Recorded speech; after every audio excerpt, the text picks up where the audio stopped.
Oke, baik. Assalamualaikum warahmatullahi wabarakatuh. Waalaikumsalam, Pak. Ya, selamat pagi, salam sejahtera untuk kita semua ya, teman-teman sekalian. Ini untuk materi pertemuan kita di ini ya, pertemuan kedua ya. Sebenarnya kalau absennya absen ketiga ya. Jadi untuk materinya, materi kedua, kita di sini akan bahas tentang reservoir aspek ya. Tapi nggak semua ini ya, aspek reservoir yang akan saya bahas di pertemuan ini ya. Jadi di sini saya hanya akan membahas tentang sifat fisik batuan reservoir ya, dan juga sifat fisik fluida reservoir. Ya. Jadi memang ahli dari seorang ini ya, logging engineer itu biasanya kita kenal dengan petrofisik ya, atau petrofisik engineer ya, di mana definisi dari petrofisik engineer itu adalah petrofisik itu artinya adalah sifat fisik ya. Nah itu makanya kita perlu untuk mempelajari tentang sifat fisik batuan dan juga sifat fisik fluida reservoir gitu ya. Itu alasannya kenapa materi ini perlu dimasukkan gitu ya. Oke, saya lanjut ya. Mungkin teman-teman sudah sering ini ya, membahas tentang ini ya, waktu di GMB ya, sudah bahas tentang batuan-batuan reservoir ya. Di sini saya hanya mengulang aja ya, untuk review kembali. Supaya kita ada persamaan persepsi mungkin seperti itu ya. Nah, sorry ya, saya masuk ke sifat batuan aja langsung.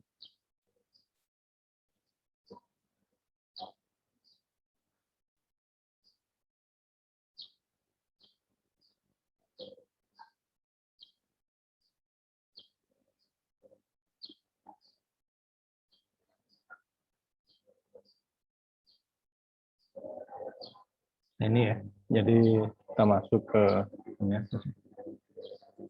Oke, kita masuk ke materi tentang reservoir rock ya, atau sifat fisik batuan, atau bisa juga dikatakan karakteristik batuan reservoir gitu ya.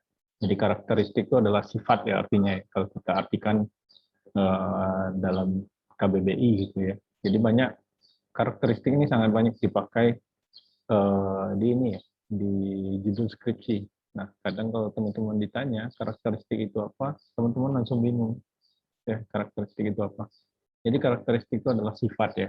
Nah, kalau kita ngomong karakteristik reservoir, kita nggak cuma ngomong sifat dari si batuan, tapi kalau karakteristik reservoir dia secara keseluruhan kita bahas ya, mulai dari sifat dari fluidanya, ya, lalu bagaimana kondisi tekanannya, gitu ya, lalu bagaimana drive mekanismenya. Itu semua kita bahas dalam menentukan karakteristik dari suatu reservoir. Tapi kalau kita mengatakan karakteristik batuan reservoir ya, nah inilah yang akan kita bahas ya, porositas, wettabilitas, tekanan kapiler, permeabilitas, saturasi fluida, dan kompresibilitas batuan. Jadi ada 6 poin yang harus kita ketahui kalau kita mempelajari sifat fisik batuan atau petrofisika suatu batuan. Gitu ya. Oke, saya lanjut ya. Kita masuk ke definisi pertama, mungkin porositas ya.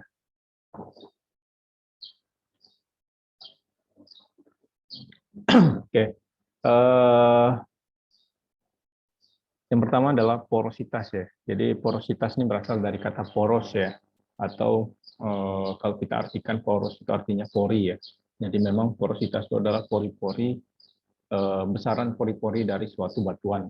Itu adalah porositas. Itu kalau definisi secara terminologi ya. Tapi kalau secara matematis ya, porositas itu adalah perbandingan antara volume pori batuan ya. Volume pori dibagi dengan volume bulk ya. Volume bulk itu adalah volume total batuannya dikali 100%. Nah itu ya. Jadi logo atau simbol ya, simbol dari porositas itu seperti ini ya. Namanya ada O di strip ini, saya lupa namanya. Lalu untuk mencari nilai volume pori ya, volume pori itu adalah volume bulk batuan dikurangi volume grain ya, atau butirannya. Oke, jadi maka kita akan dapat volume dari suatu porinya ya, gitu. Nah, satuan dari porositas ya, satuan dari porositas itu dia bisa 100% ya, ataupun bisa juga dia berupa fraksi ya. Jadi bisa satuannya persen ya, atau dia bisa berupa fraksi ya. Fraksi fraksi itu artinya dia non satuan ya. Jadi dia tidak perlu dikali 100%, maka nilainya akan dapat menjadi, maka satuannya akan menjadi fraksi. Fraksi itu artinya tidak ada satuan ya, paham ya teman-teman ya? Karena sangat banyak teman-teman senior mungkin ya yang kurang paham tentang satuan dari porositas ya. Jadi satuan porositas itu adalah persen ya. Nah misalkan ya satuan nilai porositas adalah 30% ya, 30%. Jadi definisinya adalah dari 100% batuan seperti ini ya, maka 30%-nya ya, 30%-nya adalah porinya ya. Ini ya. Lalu 70%-nya ya adalah grain-nya. Tuh. Ya, maksudnya itu seperti itu ya. Atau kalau kita tidak pakai persen satuannya, maka nilai porositasnya adalah 0,3 ya, 0,3. Apa belakangnya nggak ada? Fraksi ini tidak perlu ditulis gitu ya, karena dia fraksi itu kan ini ya, lawannya dari persen ya gitu ya. Nah, itu. Nah, volume bulk itu yang mana? Volume bulk itu adalah total dari volume pori ditambahkan dengan volume grain ya. Jadi itulah volume bulk. Volume total dari suatu satuan gitu ya. Nah, ini kita masuk ke klasifikasi porositas ya. Nah, porositas ini dia terbagi dua jenis ya. Ada porositas efektif ya, dan lalu yang kedua adalah porositas absolut. Ya. Porositas efektif itu apa? Porositas efektif itu adalah porositas yang pori-porinya saling berhubungan. Ya. Jadi misalkan ini ya, ini butiran batuan ya. Nih, yang bulat-bulat ini butiran batuan ya, sorry, grainnya ya, granulnya. Nah, porositas efektif itu adalah pori yang ada di sini, ya, karena dia saling berhubungan sehingga fluida yang ada di pori-pori ini dia bakalan bisa untuk mengalir, ya. Itu adalah definisi dari porositas efektif. Sedangkan porositas absolut adalah porositas atau pori-pori total dari suatu batuan. Jadi dia ditambahkan porositas yang saling berhubungan ditambahkan dengan porositas yang mungkin yang di sini ya kita anggap dia tidak saling berhubungan. Oke, jadi dia terkunci oleh si fragmen-fragmen batuan. Oke, ya. Itu adalah porositas absolut ya. Jadi porositas absolut itu adalah porositas total dari porositas ya, baik dia berhubungan ataupun yang tidak saling berhubungan. Itu adalah definisi dari porositas efektif dan porositas absolut. Mana yang lebih baik? Nah, biasanya untuk kita mungkin menganalisa ini ya, cadangan gitu ya, cadangan suatu reservoir, biasanya yang dipakai adalah porositas efektif ya. Karena porositas absolut ini kita butuh ini ya, metode lain untuk memproduksikannya. Karena kalau kita pakai metode secara konvensional, minyak yang berada di pori-pori yang terkunci ini ya, atau yang tertutup ini, dia tidak akan bisa mengalir. Nah, jadi perlu metode lain untuk memproduksikannya. Caranya mungkin bisa dilakukan hydraulic fracturing ya, kalau di migas itu kita kenalnya. Jadi si formasi reservoir itu diinjeksikan fluida bertekanan tinggi sehingga batuannya mengalami perekahan. Nah, sehingga akan menyebabkan nilai porositas dan permeabilitasnya jadi tinggi. Sehingga fluidanya bakal cenderung lebih mobile, sehingga bisa untuk diproduksikan seperti itu ya. Nah, ini untuk klasifikasi dari porositas ya. Lalu selanjutnya, klasifikasi porositas berdasarkan proses terbentuknya ya. Jadi ada dua jenis. Yang pertama itu adalah porositas primer ya. Lalu yang kedua, porositas sekunder ya. Ada porositas primer ya, ada porositas sekunder. Nah, ini berdasarkan proses terbentuknya. Perbedaannya di mana? Nah, kalau porositas primer ini adalah porositas yang terbentuk saat proses pengendapan terjadi. Itulah dia yang kita kenal dengan porositas primer. Ya. Jadi, porositas yang terbentuk saat atau bersamaan dengan proses pengendapan itu terjadi. Gitu ya. Nah, sedangkan porositas sekunder adalah porositas yang terbentuk setelah proses pengendapan terjadi. Nah, itu. Dari mana dia berasal? Mungkin bisa dari penglarutan material karbonat ya, karena batuan karbonat kan juga bisa menjadi batuan ini ya, batuan reservoir ya. Lalu bisa juga dari batu pasir yang sementasinya adalah CaC3 ya, atau semen karbonat, hingga semennya mungkin larut ya, karena ada reaksi dengan zat yang bersifat asam, sehingga menyebabkan terbentuknya rongga di pori-pori batuannya. Nah, itu juga bisa menyebabkan terbentuknya porositas sekunder ya. Atau juga selain dari penglarutan, bisa juga berasal dari perekahan batuan. Tuh. Karena adanya sesar kan menyebabkan terbentuknya kekar-kekar ya. Nah, kekar-kekar ini bisa menjadi porositas sekunder ya, atau pori-pori yang bisa menambahkan ini ya, besaran porositas dari suatu reservoir. Malah mungkin untuk porositas sekunder ya, yang berasal dari rekahan, itu bisa besaran porositasnya itu bisa lebih besar dari porositas primer. Nah, itu. Kalau porositas primer kan porositas yang berasal dari rongga yang ada di antar butiran batuan. Nah, itu ada dua jenis, ada apa ya namanya?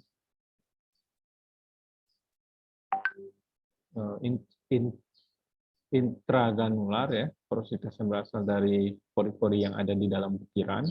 Ada namanya intergranular, jadi antara pori-pori batuan atau antara partikel butiran batuan ya. Nah, apakah ada contohnya reservoir yang memiliki ini ya, porositas sekunder berupa rekahan ya? Nah, kalau kita biasanya kan kita tahu kan fracture itu banyak di ini ya, batuan beku ya. Apakah ada batuan beku menjadi reservoir migas? Ada, saya jawab. Tapi dia sebagai reservoir, bukan sebagai source rock ya, atau batuan induk. Di mana contohnya? Contohnya itu ada di lapangan Jatibarang, ya, ada di ini Jawa Barat, kalau nggak salah Cirebon. Nah, itu formasi produktifnya itu ada di formasi JTB atau formasi Jatibarang.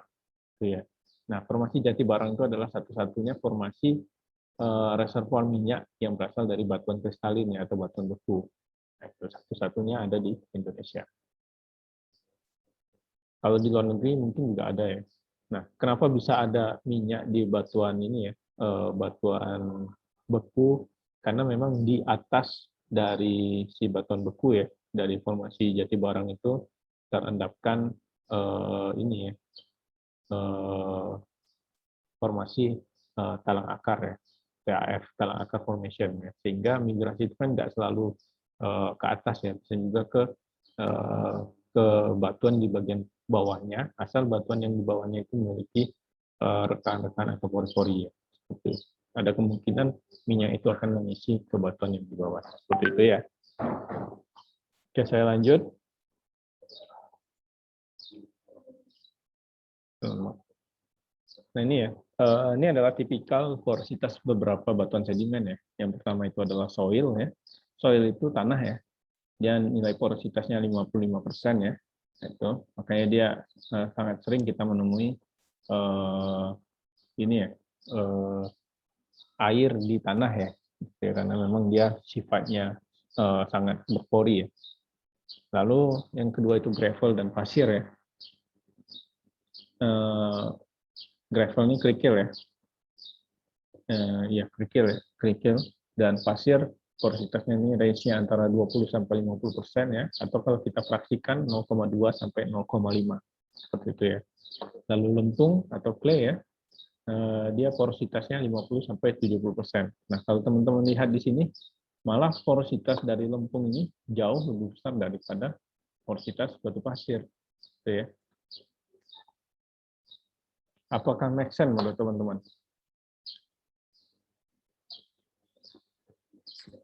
Ada nggak yang bisa ngasih tanggapan?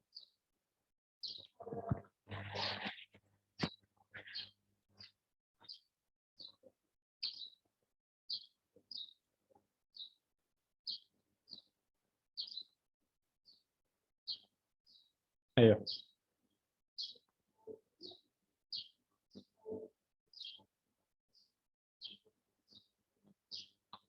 Ada ya. Jadi memang lempung itu dia porositasnya bisa jauh lebih besar daripada ini ya,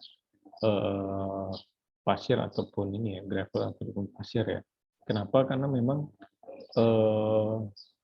lempung ini dia memiliki butiran yang sangat halus ya, dimana semakin kecil butiran itu biasanya nilai porositasnya juga akan semakin tinggi ya, seperti itu. Nah, cuman lempung ini sifatnya dia impermeable, ya. Jadi dia bisa menyimpan fluida, ya, tapi dia tidak bisa mengeluarkan fluida. Beda dengan batu pasir, dia sifatnya berpori, tapi dia juga permeable.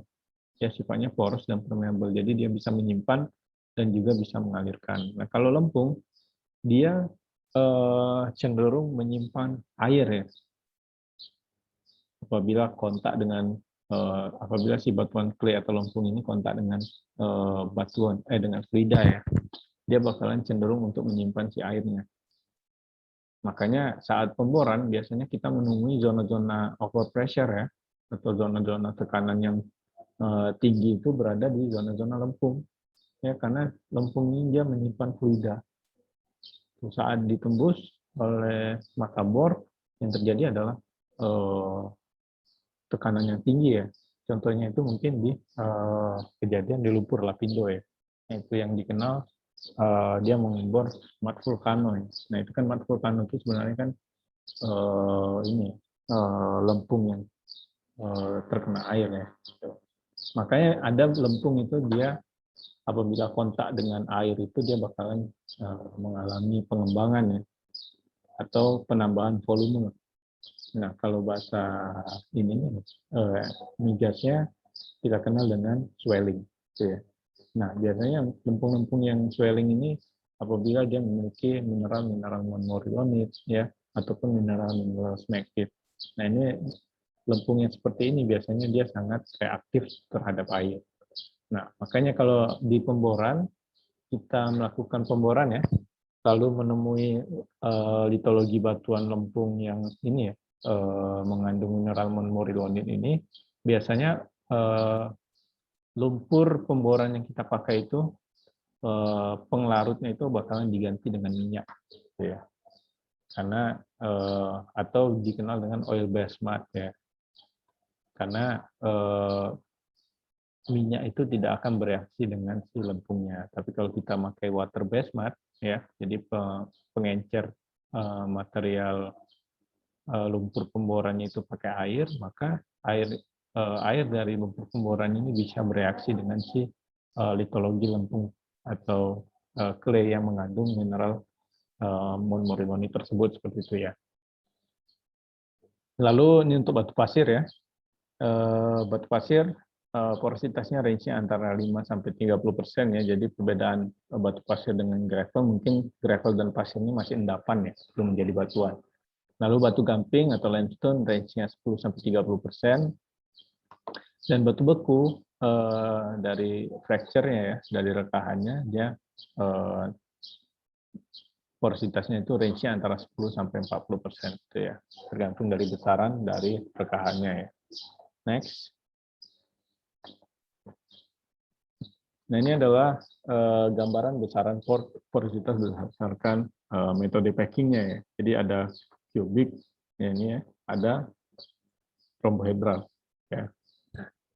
Nah, untuk metode packing kubik ya biasanya porositasnya adalah 47,6% ya. Jadi metode packing yang paling besar itu adalah metode packing kubik ya. Jadi susunan butirannya seperti ini ya. Lalu sedangkan untuk metode packing rombohedral ya, nilai porosity-nya itu bisa mencapai 25,96% gitu ya. Ini adalah kondisi ideal ya. Sangat jarang bisa kita temui di lapangan sebetulnya. Ini adalah kondisi yang umum kita temui di lapangan. Ya, karena polanya tidak teratur seperti itu ya. Jadi ada banyak sekali faktor yang mempengaruhi besaran porositas ya. Yang pertama itu ada sementasi ya. Saya tulis tuh. Faktor yang mempengaruhi besaran porositas ya, ada sementasi, ya, ada ini ya, sortasi, ya.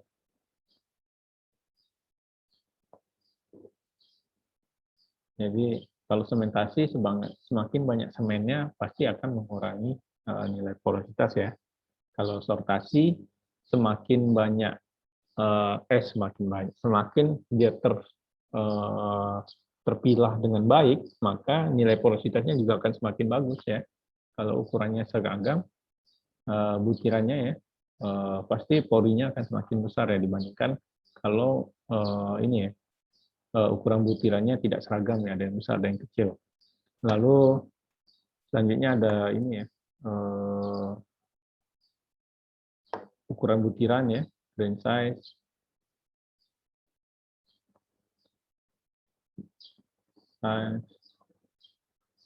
lalu ada ini ya, kontribusi dari ini, kontribusi dari porositas sekunder ya, dari porositas sekunder, dan yang terakhir adalah dari metode packingnya.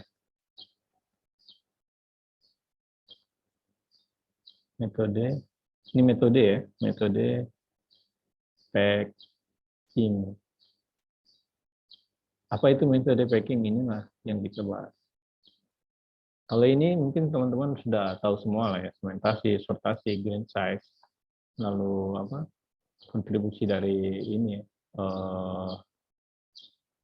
porositas sekunder ya. Porositas sekunder berarti artinya semakin banyak rekahan, pasti nilai porositasnya akan semakin tinggi kan. Atau semakin banyak batuan yang mengalami penglarutan, pasti porositasnya juga akan semakin tinggi. Tapi metode packing, nah metode packing itu adalah ini, bentukannya saya jelaskan tadi ya. Bentukan atau susunan dari si partikel butiran batuannya ya. Nah ini kalau untuk metode kubik ini dia digambarkan seperti ini ya. Nah ini kita katakan kubik dia karena memang sisi-sisinya ini ya, sampel batuannya ini memiliki sisi yang sama panjang, gitu ya. Itu kubus ya, atau kubik itu kubus ya. Nah kalau kita lihat pori-porinya itu ada di bagian tengah sini ya, sini dan di sini ya. Nah kalau kita lihat yang di pinggir-pinggir ya, ini adalah si butiran ya, fragmennya atau grainnya, butirannya ya. Ini adalah butirannya. Nah, kalau kita lihat di sini ya, butirannya ini ada 1, 2, 3, 4, 5, 6, 7. Di sini harusnya ada 8. Jadi seperdelapan ya. Satunya ini adalah seperdelapannya bola gitu ya. Jadi kalau kita gabungkan ini ya, butirannya ini dia bakalan membentuk suatu bola kan. Ya enggak? Bola enggak nih kira-kira?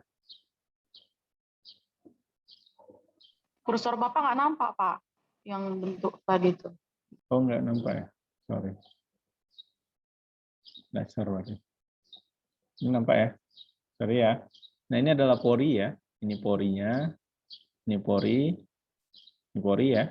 Nah, yang di pinggir-pinggir ini, ya. Ini adalah butirannya, ya. Nah, kalau kita susun gitu ya, butirannya ini digabung ke sini, digabung ke sini, ini akan membentuk satu bola kan? Ya enggak? Iya, Pak. Nah, kebayang ya? Kebayang kan? Kebayang, Pak. Nah, oke. Kalau sudah kebayang, barulah kita masuk ke rumus porositas tadi. Tadi rumus porositas apa? P pori dibagi P bulk kali 100%, Pak. PP dibagi P bulk ya, P bulk kali 100%. kali 100. Ya. Oke, kita turunin lagi rumusnya. Volume pori ini apa? VB dikurang V grain. PB dikurangi P grain ya. Oke. Grain. Saya izin hapus ya yang ini ya. Supaya nggak bingung teman-teman ya. Tadi udah dicatat ya? Sudah, Biasanya Pak. faktor-faktor yang mempengaruhi besaran nilai porositas itu ada sementasi, ada sortasi, ada ukuran butir ya, ada metode packing dan kontribusi dari porositas sekunder. Nah, kebaca lah ya. Nah, kita turunkan lagi rumusnya ya. VP ini adalah volume pori ya, di mana volume pori adalah volume bulk dari batuan dikurangi volume grain batuan. Nah, di sini kan kita udah tahu volume bulk batuannya adalah kubus ya. Ini enggak? Total batuan itu adalah si sampel keseluruhannya apa? Nah, itu adalah VB ya namanya. Nah, kalau sampelnya, sampel batuan di lab itu kan ada yang tabung ya. Ya kan? Ada yang kotak, ada yang kubus seperti ini. Nah, yang di sini kita pakai yang kubus ya. Maka rumus volume kubus itu apa? S pangkat 3, Pak. Ya, sisi pangkat 3 ya. Nah, ini kita anggap sisi ya. Sisi berarti antara ini kan dia sama panjang ya. Ya kan? Nah, ini sisi. Lalu dikurangi volume grain ya. Grain tadi apa? Butirannya berupa apa? Bola ya. Ya enggak? Grainnya Ya, tadi Pak. kalau kita gabung dia merupakan satu bola ya. Maka rumus volume bola apa? Ada yang ingat? 4 per 3 3 V T PR pangkat 3, Pak. ya, PR pangkat 3 ya. Jadi sisi pangkat 3 dikurangi 4 per 3 PR pangkat 3. Lalu dibagi PB ya. Maka dibagi 1 S pangkat 3. Oke ya. Oke, relate ya. Bisa mengikuti ya. Karena kita cuma masukin rumus saja kan. Nah, kita masuk lagi. Sisinya ini ya. Kalau kita lihat kan ini sebenarnya jari-jari bola ya. Ya enggak? Sini nih. Ini jari-jari bola kan? Iya, Pak. Nah, maka panjang sisi ini adalah 2 kali jari-jari. Ya enggak? Ya kan? 2 kali jari-jari bola. Maka di sini kita isi sisi pangkat 3-nya adalah 2 R pangkat 3 ya. 2 R pangkat 3 ya. Oke. Selanjutnya kita masukin lagi ke bolanya 4 per 3. Oke, kayaknya saya pindah dulu. Nggak muat. Maaf ya, karena nulisnya pakai apa namanya? Pakai pointer jadi susah. Saya tulis ulang ya. Sini nggak apa-apa lah ya, ketimpul ya. Jadi tadi 2R pangkat 3 ya. Dikurangi 4 per 3 Pi itu 2/7 ya, 3,14 ya. Sorry, unstable internetnya. 22/7 atau 3,14 ya. R pangkat 3 ya. 2R pangkat 3 ini kan berarti 2 kali 2 kali 2 ya. Berarti 8R pangkat 3 ya. Ya enggak? Ya kan? Sama dengan 8R pangkat 3 ya. Dikurangi yang di atas ini. Ini langsung kita cari aja. 8R pangkat 3 sama ya. Karena dia 2R pangkat 3 kan. Sampai sini masih paham ya? Halo? Paham, Pak. Oke, Paham, Pak. lanjut ya. Nah, kalau kita mau menyelesaikan ini, ada pembagian, ada pengurangan. Yang kita selesaikan seperti biasa ya, kurangnya dulu ya. Jadi kita selesaikan dulu bagian atas. Nah, di sini karena dia ada perkalian di sini, kita selesaikan dulu perkaliannya. Ya. Nah, 4/3 dikali 22/7 berapa? Lalu dikalikan R pangkat 3. Pakai kalkulator aja. 4/3 dikali 3,14. Dijadikan pecahan atau gimana, Pak? Desimal aja. Biar sama, biar simple. Berarti 4/3 itu berapa? 1 berapa?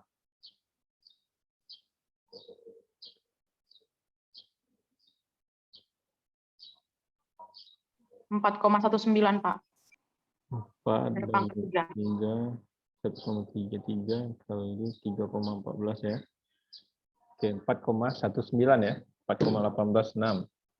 Berarti di sini turun 8R3 kurangi 4,18 ya. 8,19 saja kita bulatin ke atas ya. R pangkat 3. Nah, 8 kurang 4,18 berapa? 8 kurang 4,18 3,81 ya? Iya, Pak, 3,81. Ya, 3,81 dibagi 8.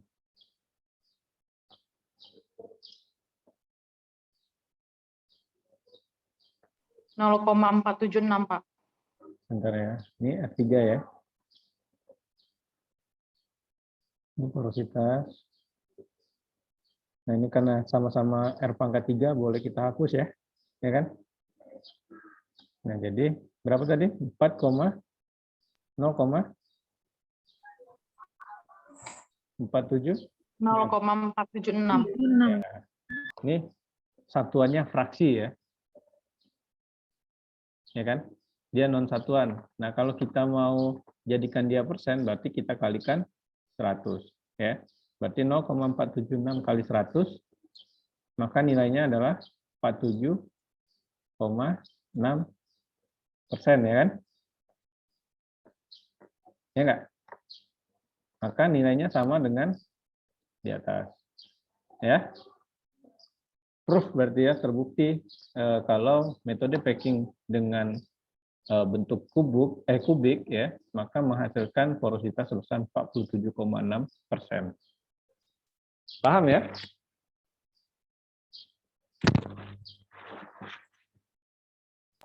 Paham, Pak. Paham ya? Oke. Itu untuk yang metode kubik. Nah, yang untuk metode rombohedral, nah saya jadikan PR ya. Nanti kita kumpul di LMS. Oke?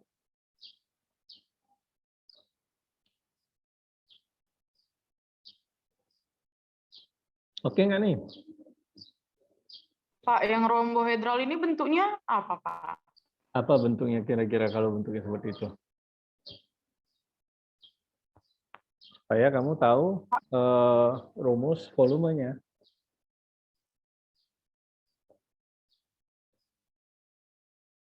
Googling aja. Ya. Jadi DPR. Gampang kok sebenarnya. Tapi harus tahu tingginya ya.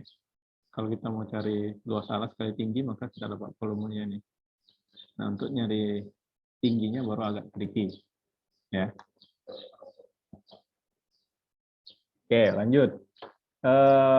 Sifat fisik kedua ya, yaitu adalah wettabilitas ya, atau bahasa Inggrisnya adalah wettability. Di mana wettability itu adalah derajat kebasahan, artinya adalah derajat kebasahan. Di mana definisinya adalah sifat dari batuan yang menyatakan mudah tidaknya permukaan batuan dibasahi oleh fluida. Itu adalah definisi dari wettability. Jadi memang reservoir itu dia punya dua sifat wettability. Ada yang namanya oil wet ya. Ada yang namanya oil wet.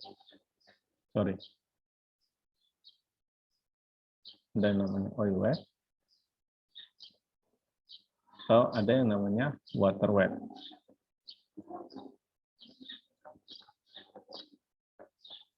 Oke ya. Jadi ada dua. Ada yang basah minyak, ada yang basah air. Nah, itu ya. Nah, di sini kalau kita lihat dari ilustrasi gambar ya, dia ada tiga kondisi sebenarnya. Ada yang namanya mixed wet ya. Jadi ada campuran antara oil wet di beberapa sisi, tapi di beberapa sisi dia ada water wet-nya. Gitu ya. Jadi definisi water wet itu adalah, nah ini gambar yang pertama ya. Nah, ini adalah si gambaran ya, kira-kira ya, ilustrasi dari batuan di reservoir ya, di mana ini adalah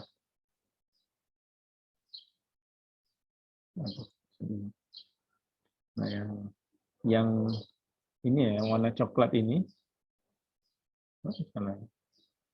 yang ini adalah si butirannya ya, atau fragmennya ya. Sedangkan yang bagian sini ya, ini adalah pori-pori batuannya ya, atau porositasnya. Nah, fluida itu pasti berada di porositas ya, ada di pori-pori batuan. Nah, dia kondisi water wet adalah apabila si si fragmen batuan ini ya, atau butiran batuan ini dia dibasahi oleh air ya. Jadi minyak dia tidak punya gaya tarik menarik dengan si air. Gitu ya. Jadi dia dibasahi air dan minyak ada di atas atau di antara permukaan si air. Jadi teman-teman lihat yang biru ini adalah airnya ya. Dia lengket ya, melekat atau membasahi si permukaan batuan dan minyak ada di atasnya. Sehingga saat kita produksikan minyaknya bakalan lebih mobilitas minyaknya bakalan tinggi karena dia tidak punya gaya tarik menarik dengan si batuan. Oke ya. Nah, ini adalah kondisi yang bagus mungkin ya kalau kita mau memproduksikan minyak untuk yang reservoir water wet. Nah, sedangkan oil wet ya. Nah, ini adalah oil wet ya. Jadi permukaan butiran batuannya ya itu dia dibasahi oleh minyak ya. Jadi minyak punya gaya tarik menarik dengan si batuan ya. Dia lengket di permukaan batuannya, sedangkan air dia berada di antara si batuan, si minyaknya, itu ya. Nah itu ilustrasinya bagaimana? Nah, analoginya seperti ini. Ini ada lantai ya, lantai ini ya, lantai rumah teman-teman tumpah minyak, ya, tumpah minyak, serang minyak goreng kah atau minyak oli kah? Lalu di minyak yang ini ya. Tumpah tadi, ya, teman-teman teteskan air di atasnya. Tentu airnya akan berada di atas minyak kan? Dia tidak akan membasahi si permukaan lantai kan? Nah, itulah definisi dari oil wet. Nah, saat kita bersihkan si minyaknya, ya, pakai pel mungkin atau pakai air, minyaknya nggak akan langsung hilang, ya kan? Karena dia sudah membasahi permukaan batuan, sehingga yang lebih mobilitas adalah si air. Lain cerita kalau kita sudah yang kita basahi lantainya adalah air duluan, ya, barulah kita tumpahkan minyak. Si minyaknya nggak akan punya gaya tarik menarik dengan permukaan batuan, kan, dalam permukaan lantai kan. Nah, itu adalah maksud dari si wettabilitas, gitu ya. Jadi yang mana yang paling bagus? Sudah pasti yang paling bagus adalah water wet, ya, karena si minyak bakalan lebih mobile ya. Cuman ya, apabila reservoirnya sudah berada di kondisi wettabilitas water wet, biasanya fraksi air ya, atau persentase air atau water cut air yang ada di dalam reservoir itu sudah lebih dari 50%. Ya, jadi yang sudah dominan adalah airnya, sedangkan minyaknya sudah sedikit. Nah, biasanya untuk reservoir baru, biasanya dia masih oil wet. Jadi bisa berubah ya. Reservoir itu nggak selalu dari awal dia oil wet, terus selamanya dia bakalan oil wet, itu enggak. Tapi bisa berubah. Ya. Jadi mungkin waktu minyaknya belum kita produksikan, dia masih oil wet ya, karena nggak ada air di situ kan. Lalu seiring berjalannya waktu, produksi sudah berjalan terus, nah bisa berubah menjadi water wet. Tergantung, kalau secara kualitatif kita lihat dari fraksi air yang ada di dalam reservoir. Seperti itu ya. Oke teman-teman ya. Lanjut. Oke, ini baru berapa slide ya?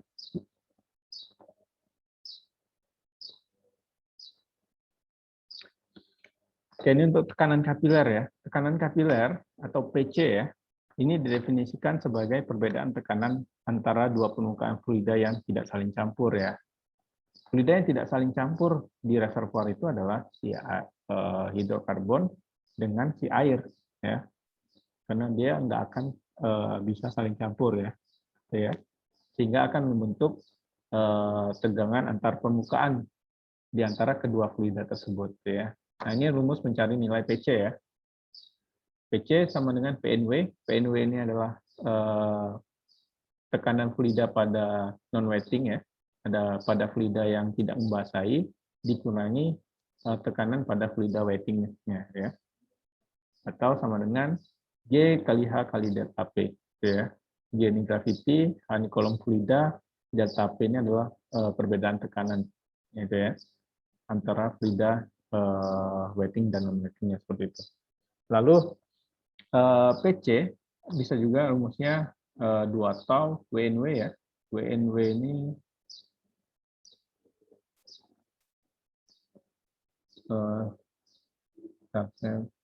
mana ya?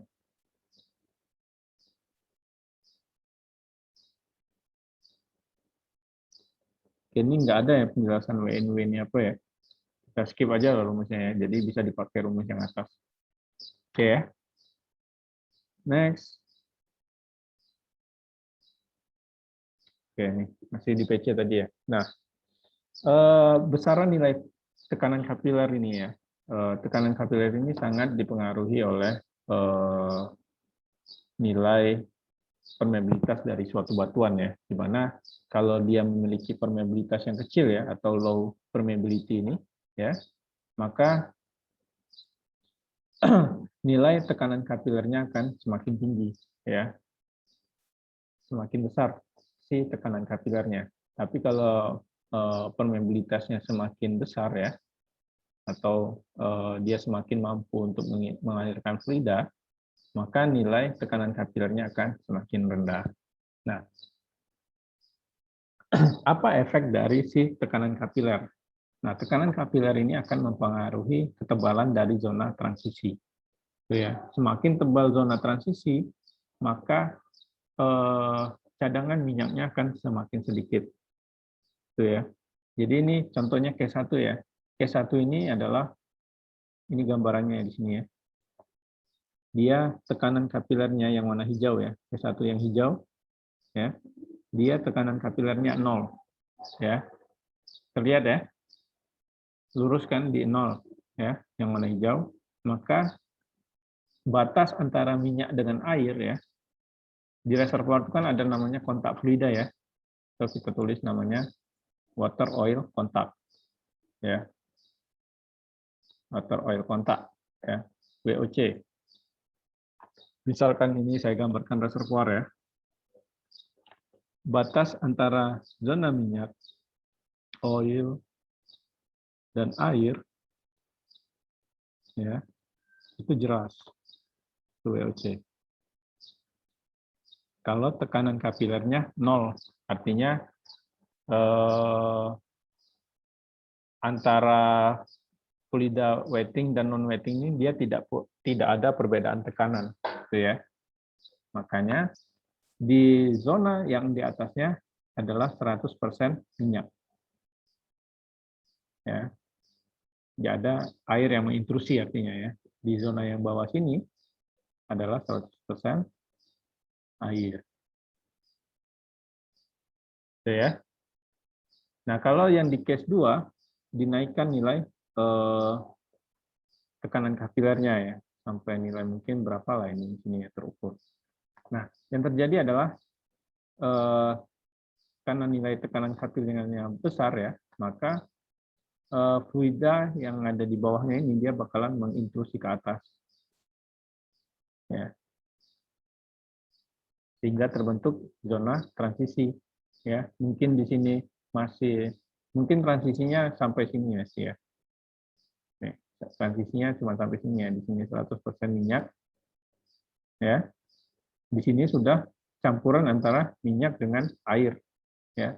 Semakin ke bawah campuran airnya semakin besar. Ya kan kalau lihat gradasinya kan semakin bawah semakin biru ya. Nah, lalu di case ketiga dinaikkan lagi nilai tekanan kapilernya, maka zona transisinya juga semakin tinggi ya. Jadi di sini akan terdapat saturasi air yang lebih tinggi gitu ya. Padahal saya belum jelasin saturasi ya, nanti saya jelaskan saturasi ya. Mungkin di sini saturasi oilnya, saturasi SW ya, saturasi air 0% ya. Artinya saturasi oilnya 100% ya.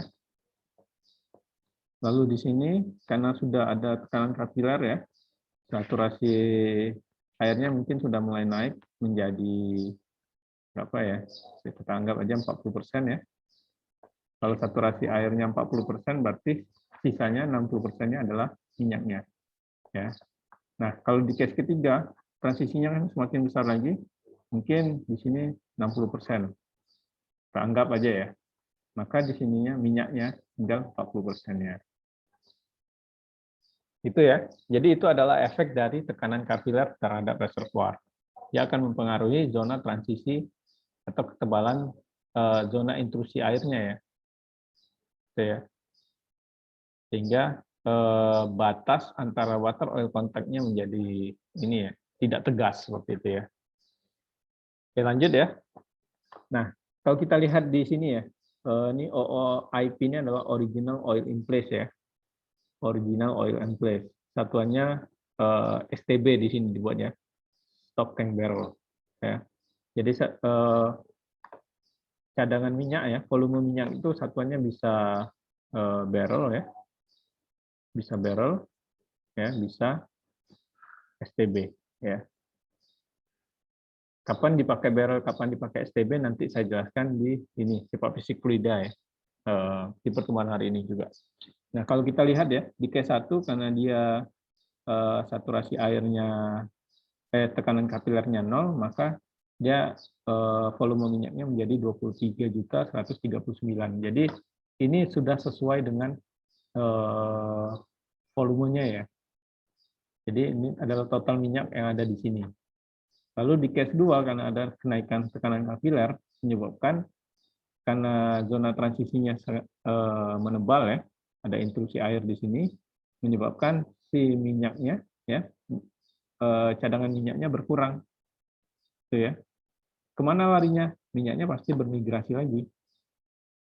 Karena ada terdorong oleh air kan, akhirnya minyaknya bermigrasi lagi mencari reservoir yang ada di atasnya mungkin seperti itu ya. Lalu ini semakin tinggi PC-nya, cadangan minyaknya semakin kecil. Nah itu ya. Jadi nanti kalau teman-teman menggunakan software Petrel atau software ini ya CMG ya untuk analisa dynamic modeling. Jadi untuk merubah nilai cadangan reservoir itu ya, atau cadangan minyak itu yang diubah adalah nilai tekanan kapilernya. Ya. Kalau kita mau mengurangi cadangannya terlalu besar, mungkin cadangannya tekanan kapilernya yang kita naikkan. Tapi kalau ini ya, minyaknya terlalu sedikit ya, kita mau menaikkan cadangan minyaknya, tekanan kapilernya kita turunkan. Atau bisa juga water oil kontaknya kita ubah. Gitu. Itu ya, trick and tipsnya ya kalau kita pakai software Petrel ataupun ini ya CNG ataupun Eclipse ya. Next. Nah, ini adalah permeability ya. Permeability ini didefinisikan sebagai bilangan yang menunjukkan kemampuan batuan untuk mengalirkan atau meloloskan fluida pada media berpori ya. Nah, satuan permeability-nya biasanya adalah Darcy ya. Tuh. Cuman Darcy ini sebenarnya masih terlalu besar ya. Biasanya kalau kita sudah megang sampel batuan, biasanya satuannya adalah mili Darcy. Ya, 1 mili Darcy ini sama dengan 1 Darcy ya. 1 Darcy sama dengan 1000 mili Darcy. Ya. 1 Darcy ini equal with 1000 mili Darcy. Itu ya. Nah, rumus definisi kuantitatif pertama kali dikembangkan oleh Henry Darcy ya di tahun 1956 dalam bentuk sebagai berikut ya. V sama dengan K per mu ya dikurangi dP per dx diabsolutkan ya. Jadi adanya tanda absolut di sini artinya kalau even dia minus ya nilainya di sini dia tetap menjadi positif ya karena dia cuma menunjukkan arah tekanannya aja ya, arah aliran ya. Kalau aliran ini berasal dari tekanan yang tinggi ke tekanan yang rendah itu aja. Makanya dia di sini diabsolutkan. Sedangkan K ini adalah permeabilitas ya. Jadi simbol dari permeabilitas itu adalah K ya. Lalu V ini adalah velocity ya, kecepatan aliran, satuannya cm per second. Lalu mu ini adalah viskositas fluida yang mengalir ya. Satuannya adalah Cp. Cp ini adalah centipoise. Centipoise ya. Centipoise digabung ya. Poise. Bacanya centipoise ya. Kalau nggak salah bahasa Prancis. Nah, biasanya satuan viskositas itu kalau di migas itu Cp ya. Nah, next. dP per dx ini gradien tekanan dalam arah aliran ya. Satuannya ATM per cm. Next ya. Nah, ini adalah rumus permeabilitas untuk aliran linear ya, untuk aliran satu arah. Nah, ini dia menganalisa di satu lab ya. Ini sampel batuannya, dia memiliki luas area ya. Nah, dari mana caranya kok bisa dari rumus yang ini ya? Jadi rumus seperti ini, kaki mu L ya. Jadi kita turunin ya sebenarnya. V ini kan sebenarnya adalah Q dibagi A ya. Karena satuannya kan cm per second ya. Kita lihat dari satuan aja cukup ya. Sedangkan kita lihat di slide selanjutnya ya. Q satuannya cm kubik per second, A satuannya cm kuadrat ya. Maka second ini cm kuadrat kita coretkan jadinya cm per second kan. Nah, ini jadi V sama dengan Q per A. Ini bisa kita ubah Q sama dengan Q per A sama dengan K per mu kurang dP per dx ya. Nah, di rumus ini kan K yang di luar ya. Jadi K sama dengan mu pindah ruas dia ke atas ya. dx juga ke atas. dx-nya adalah panjang ya, length-nya ya.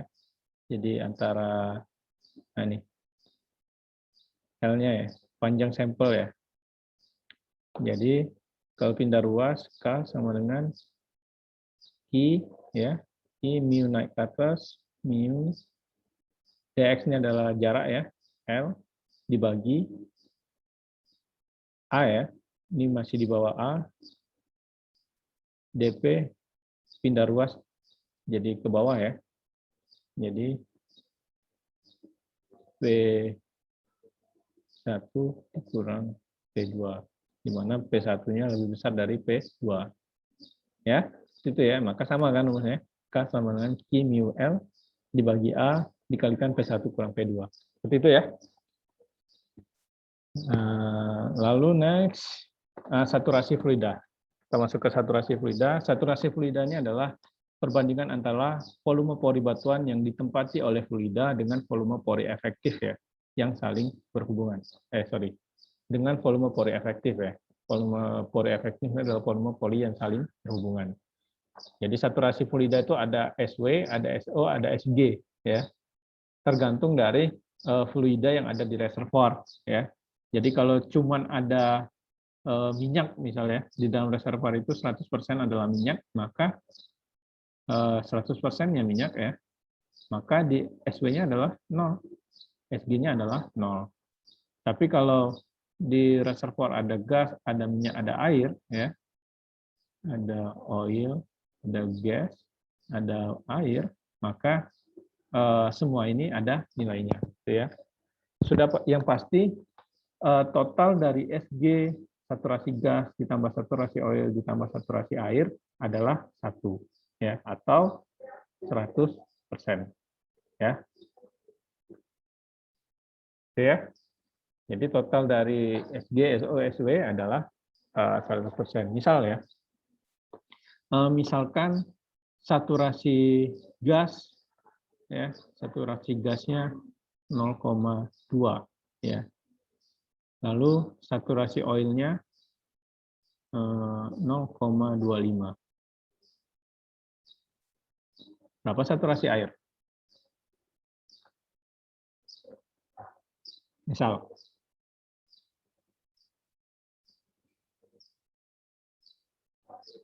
Berapa saturasi airnya? 0,55, Pak.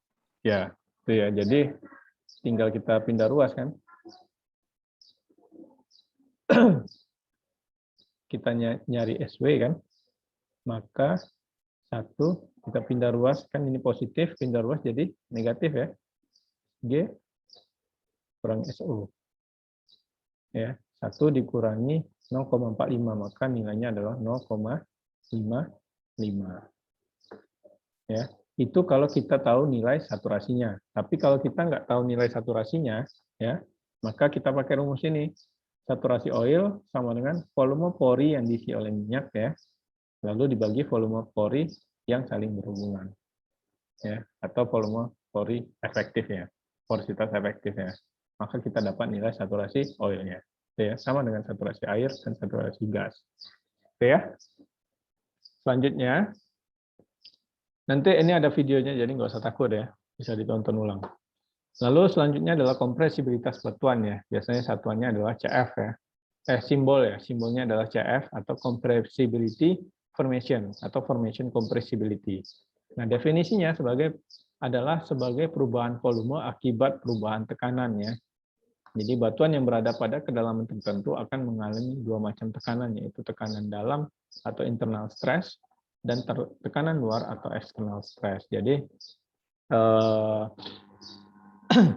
kalau semakin tebal ini ya sedimentasi batuan ya, misalnya cekungan ya, terus ini tersedimentasikan layer pertama gitu ya, lalu sedimentasikan lagi layer kedua, tersedimentasikan lagi layer ketiga, otomatis batuan yang ada di bawah sini dia semakin terkompres kan, ya kan? Karena beban tekanan dari si batuan yang ada di atasnya kan semakin banyak, semakin besar, maka di bagian bawah maka kompresibilitas batuannya akan semakin tinggi. Nah, inilah definisi dari si kompresibilitas batuan.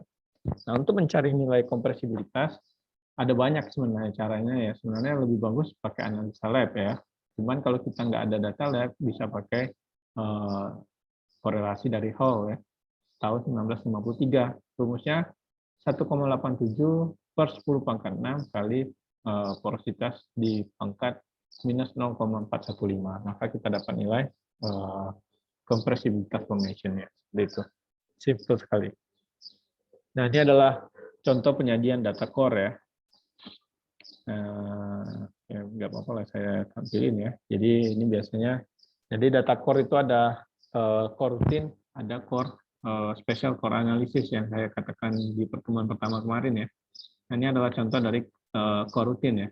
Nah, core rutin itu berisi data porositas dan data permeabilitas ya. Nah, biasanya ini sampelnya ya. Dan sampelnya ini menunjukkan kedalamannya ya. biasanya dia gap-nya itu kecil ya. Ini mungkin 1 senti ada ya. Ini meter ya satuannya, berarti ini nggak terlalu terbaca ya. 256,3, ini 257,3, jadi ada 0,7 meter ya, atau 70 cm ya perbedaan antar ketebalan sampelnya ya mungkin ya, yang dianalisa. Nah di sini untuk mencari nilai porosity kita baca di sini ya. Ini porositas, ini nilainya 10,02, satuannya persen ya. Kalau fraksi berarti 0,1. Permeabilitas ada arah horizontal, ada arah vertikal. Biasanya kalau saya untuk analisa pakai yang horizontal ya. Terus, nah ini adalah gambaran dari litologinya ya. Dia nggak punya porositas permeabilitas ya, sampelnya karena batuannya ada shell ya. Di lapisan ini nggak terbaca ya. Artinya ini bukan batuan shell gitu ya. Simple lah. Nah, ini adalah data skal ya. Data skal itu biasanya berisi data permeabilitas relatif antara air dan minyak ya. Terus data tekanan kapiler, data wetabilitas kalau nggak salah itu dari data skal ya. Skalnya adalah special cold analysis ya. Next, nah kita masuk ke reservoir fluid ya, atau karakteristik fluida reservoir ya, atau sifat fisik fluida reservoir. Nah, kalau di fluida reservoir dikit sebenarnya, cuman ada densitas, faktor volume formasi, kelarutan gas, dan viskositas minyak. Cuman banyak karena di reservoir kan fluidanya ada 3 ya, artinya kalau kita bahas densitas berarti kita harus bahas densitas gas, densitas minyak, densitas air, faktor volume formasi gas, faktor volume formasi minyak, faktor volume formasi air. Jadi tiap poin ini kita bahas 3, cuman saya bahas poin pentingnya saja ya. Nah ini densitas ya. Densitas itu adalah perbandingan antara massa terhadap volume ya. Jadi satuannya gram per cc ya, kalau standar internasional ya, kalau SI. Nah biasanya kalau di migas umumnya makanya satuannya ini ya. Ini LB feet 3 ini kita baca pound per cubic feet ya. Feet pangkat 3 cubic feet ya bacanya, pound per cubic feet, ataupun kalau yang ini bacanya pound per gallon. Itu ya. Ini ya lambang densitas Turov ini ya, ini massa dibagi volume. Densitas ini ya bisa kita gunakan untuk mencari derajat API ya, derajat API dari si minyak. Ya, derajat API ini adalah jenis minyak. Tentang derajat API itu angka yang menunjukkan bagaimana sifat kekentalan mungkin ya, kekentalan dari si minyaknya. Jadi kalau dia derajat API-nya rendah, biasanya minyaknya itu sifatnya ini ya, minyak berat ya. Mungkin kalau di bawah 10 ya, di bawah 10 derajat API, maka minyaknya ini adalah tar atau bitumen ya. Tapi kalau range minyaknya 10 sampai 20, dia termasuk minyak berat ya. Lalu kalau 20 sampai 30 minyak sedang, besar dari 30 itu minyak ringan itu ya. Kalau minyak ringan ini biasanya artinya itu cair ya, minyaknya cair itu ya. Kalau dia minyak berat itu minyaknya kental. Kalau di berita ya sering teman-teman baca itu ada ini ya, minyak jenis brand, ada yang light sweet oil ya. Nah, light sweet oil itu biasanya adalah minyak ringan ya. Tapi kalau minyak jenis brand itu adalah minyak berat biasanya. Makanya harganya cenderung lebih murah biasanya sih ya. Nah, bagaimana aplikasinya? Misal ya,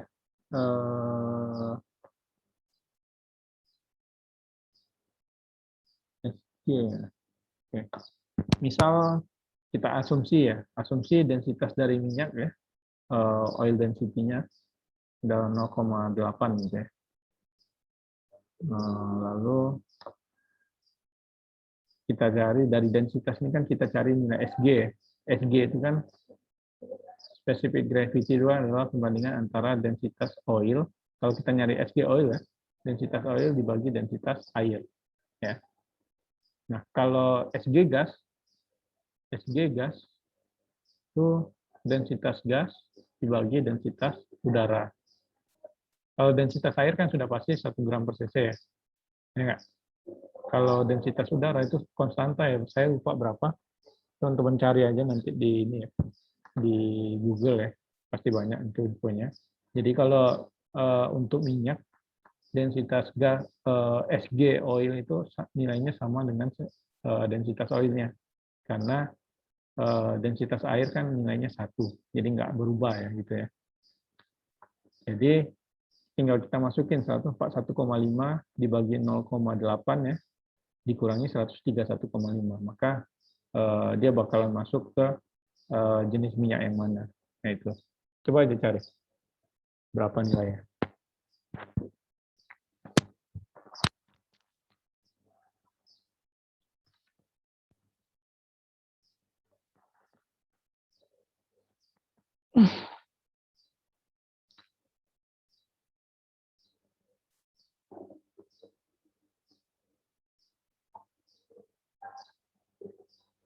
Dapat nggak?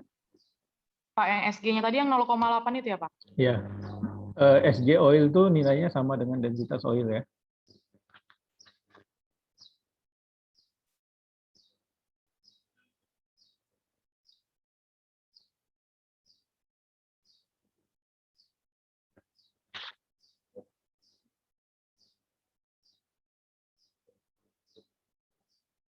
Berapa?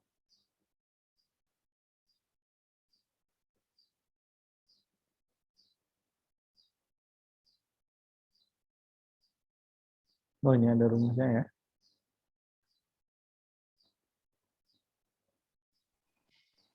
45,375 ya, Pak? 45 artinya dia berada di sini ya. Ya. Jadi dia masuk ke dalam minyak ringan. Oke, ya. Untuk densitas oil 0,8 gitu ya. 45 tuh ringan banget tuh biasanya. Lalu selanjutnya adalah faktor volume formasi ya. Nah ini, jadi faktor volume formasi itu dia simbolnya B ya. B. Jadi kalau ada faktor volume formasi oil itu BO, faktor volume formasi gas itu BG, lalu faktor volume formasi water itu BW ya. Itu jadi ada 3 ya. Faktor, kita jelaskan yang oil aja ya. Ini. Jadi faktor volume formasi oil ya, ini didefinisikan sebagai volume minyak dalam barel pada kondisi standar ya, yang ditempati oleh 1 SPB minyak termasuk gas yang terlarut ya. Atau dengan kata lain sebagai perbandingan antara volume minyak yang termasuk gas terlarut pada kondisi reservoir dengan volume minyak pada kondisi standar ya. Di mana kondisi standar itu adalah 14,7 psi dengan temperatur 60 derajat Fahrenheit ya. Nah, paham nggak kira-kira dari penjelasan dari yang saya baca tadi? Nggak paham masih ya? Masih bingung ya? Nah, jadi saya kasih rumusnya ya. Jadi BU itu ya adalah perbandingan dari volume minyak ya yang ada di reservoir dengan volume oil yang ada di surface atau di permukaan ya. Jadi perbandingan dari volume minyak yang ada di reservoir dengan volume minyak yang ada di permukaan. Kira-kira mana yang lebih banyak? Volume minyak yang ada di reservoir atau volume minyak yang ada di permukaan menurut teman-teman?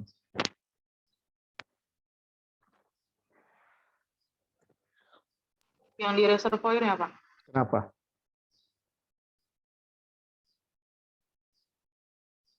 Kira-kira kenapa?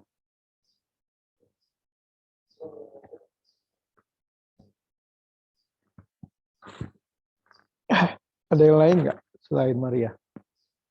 Yuk. Saya mau rencana mau 2 materi, tapi ini aja udah lama banget ya. Capek gue kayaknya. Ada yang Bisa ngasih masukan nggak? Kenapa volume minyak yang di reservoir lebih banyak daripada volume minyak yang ada di permukaan?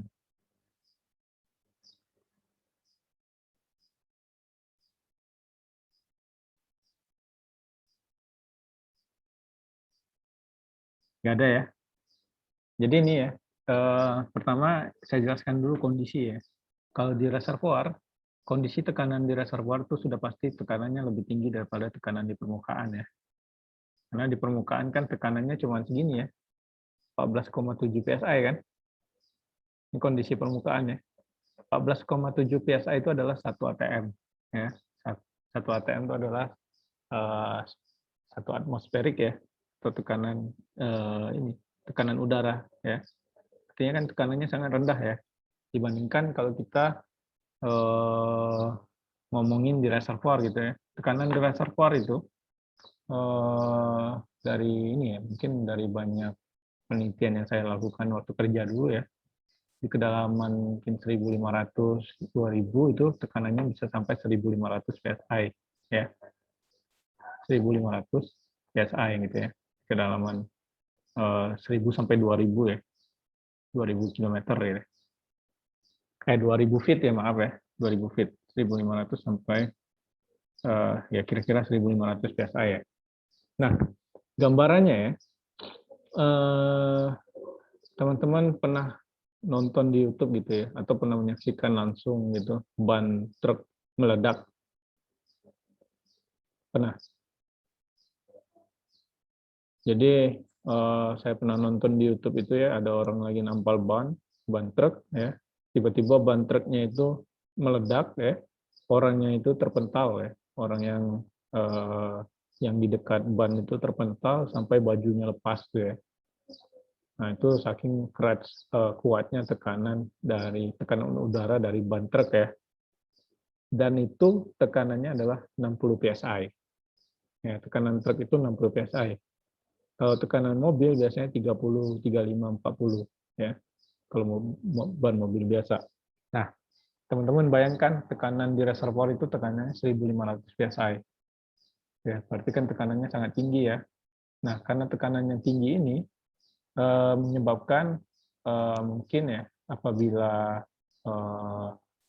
tekanan dari gasnya ini lebih dari tekanan PB ya, akan menyebabkan minyak yang ada di reservoir itu bakalan larut ke dalam gas yang ada di dalam reservoir bakalan larut ke dalam minyaknya, itu ya.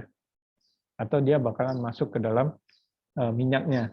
Maksudnya PB itu adalah tekanan bubble ya, tekanan bubble, tekanan bubble ya, atau bubble pressure itu adalah tekanan di mana gas itu mulai terlepas dari minyak, itu ya, tekanan bubble. Tekanan di mana gas mulai terlepas dari minyak ya. Nah, ini ada contohnya ya. Di sini contohnya PB-nya adalah 3.330 ya. Artinya tekanan reservoirnya mungkin lebih dari 3.330 ya. Saya jelaskan grafik BO ini ya. Ini adalah grafik hubungan tekanan ya terhadap faktor volume formasi oil ya, di mana satuannya adalah barrel per STB ya. Satuannya barrel per STB. Nah, untuk menjelaskan grafik ini kita bacanya dari kanan ke kiri ya, dari sini ke sini ya, bukan dari sini, bukan dari 0 ke tekanan yang besar ya, karena di reservoir kan tekanannya dari tinggi ke rendah ya, ya kan. Kenapa dia bisa merendah? Karena adanya proses produksi kan. Nah, kita asumsikan di sini